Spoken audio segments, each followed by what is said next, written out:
because I was there when it was born and fucking hated it. I was like, what are you doing? This song, you've robbed it of its energy.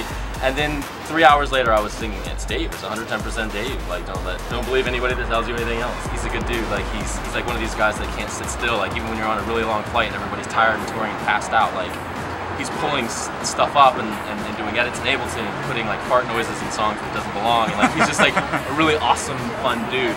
And he just started slowing stuff down, and like all of a sudden, it was, you know, it was just like, yo, like there's something here. You know, he did some shit, it was fun, and a lot of people related to it, and it felt natural to his identity, and I felt like it kind of fit a lot to what was going on here and a lot of other places, so it just kind of caught fire, and, you know, it all worked.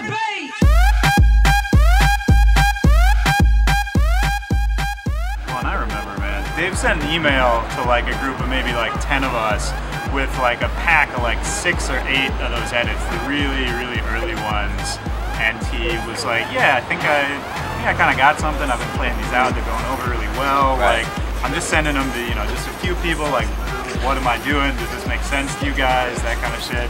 And, you know, I think, at least for me, I listened to them and I was like, this is really weird. This is really fucked up. And I played it. Like, oh, this is cool. Yeah. Wait, and then Beyonce came on. Right. Because those early edits, man, it's like, they were more in sort of that party rockin' style. They weren't like they weren't songs, they were kind of just like cobbled together like Frankenstein, like pre-legitimacy days of it. Yeah. And but then I played them out and they just went off like crazy.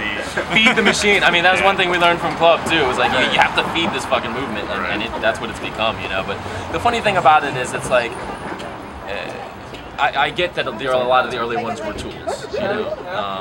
But the irony is, like, once you slow down those Dutch house songs, before you even did anything to them, you realized that basically all they did was the opposite. You know what I mean? It's like, oh, this sounds like reggaeton. Like, you know what I mean? Like, so it was kind of a lot of ways, kind of bringing it back across the pond. I like that kind of shit, you know? No, pendejas.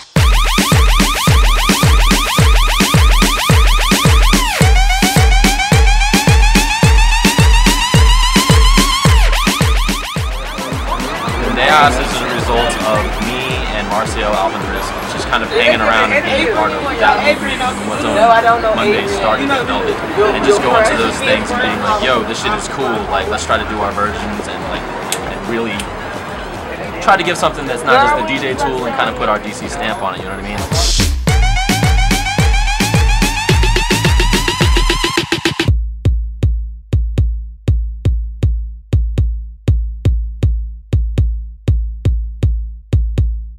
Chillin', PG chillin', my name Wale, and I came to get it, came to get it, my name Wale.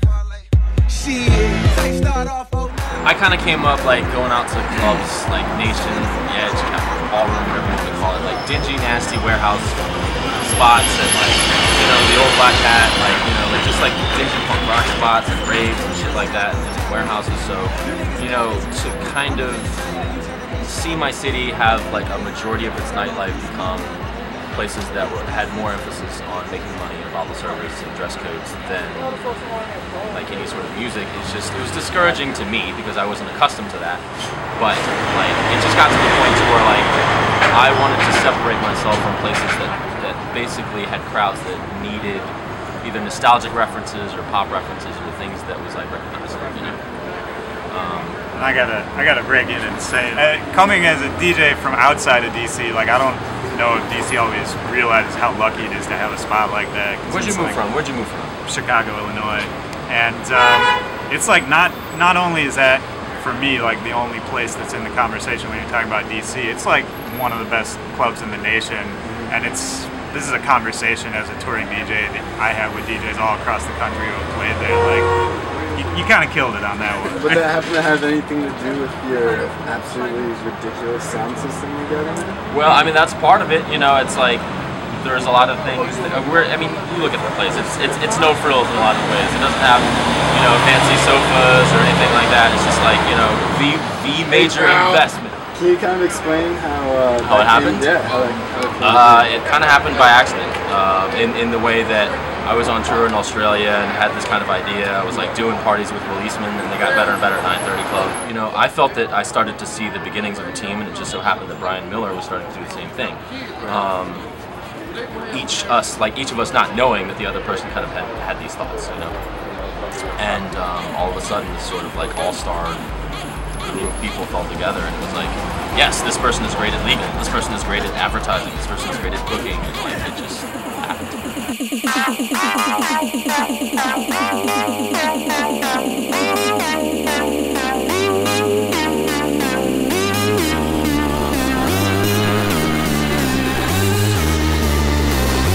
What the fuck?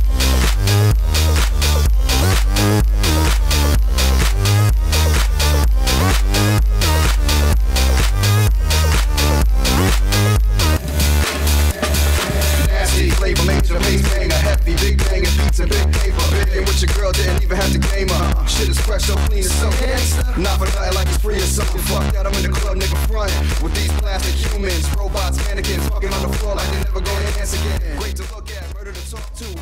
I started getting tattoos when I was pretty young, before I think I was supposed to be getting tattoos. And luckily, I don't regret too many of them. But I think that like the sort of me taking it a little bit more seriously probably happened like maybe a few years ago when I actually started to. It was like, okay, it's not just cool to just do this as a memento or this or that, you know, or you know, I won't even go into all this shit on my body. But like just kind of taking the time to learn a little bit more about artists and culture and process and tradition and technique and all that kind of stuff. And luckily hanging out with guys like Billy and, you know, like people at Tattoo Paradise and of course Ghost Town, where I spent most of my DJ money hanging out with guys like Matt Rinks, and like it's just had a big influence on me in a lot of ways. I think we've all seen you eat a live octopus before. Pretty fucking epic. Thank you. Can you tell us kind of the story of how octopuses can be logo trademark? Sure. I mean, like, I just really, it was one of those things where, like, I'm an adventure theater, that's obvious.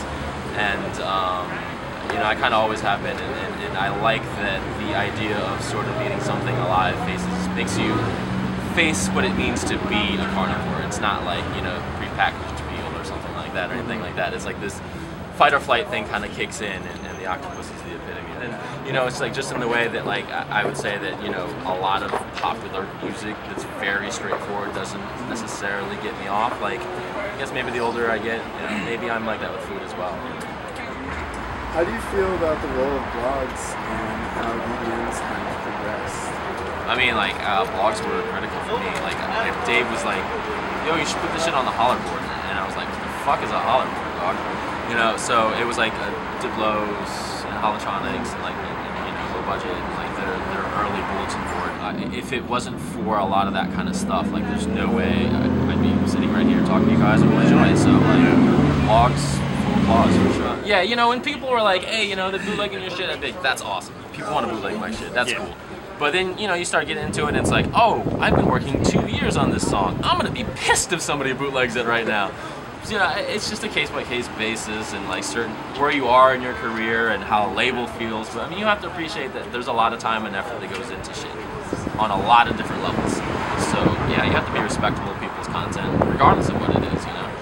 Rolling Stone and Spin have written articles covering the genre. Right. How do you feel about EDM going forth into the mainstream?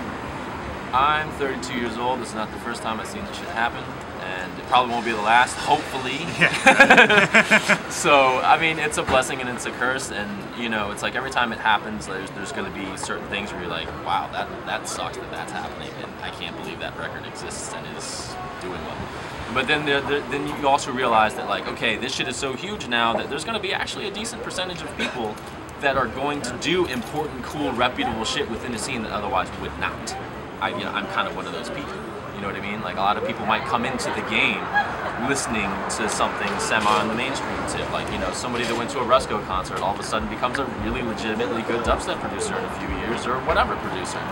Or, you know, the same thing probably happened with the Chemical Brothers, the Fatboy Slim, or the Prodigy in previous generations. So, yeah, I'm not mad at it. I mean, just as an artist, like, you know, my whole goal is just to make sure that the shit doesn't lose its fun.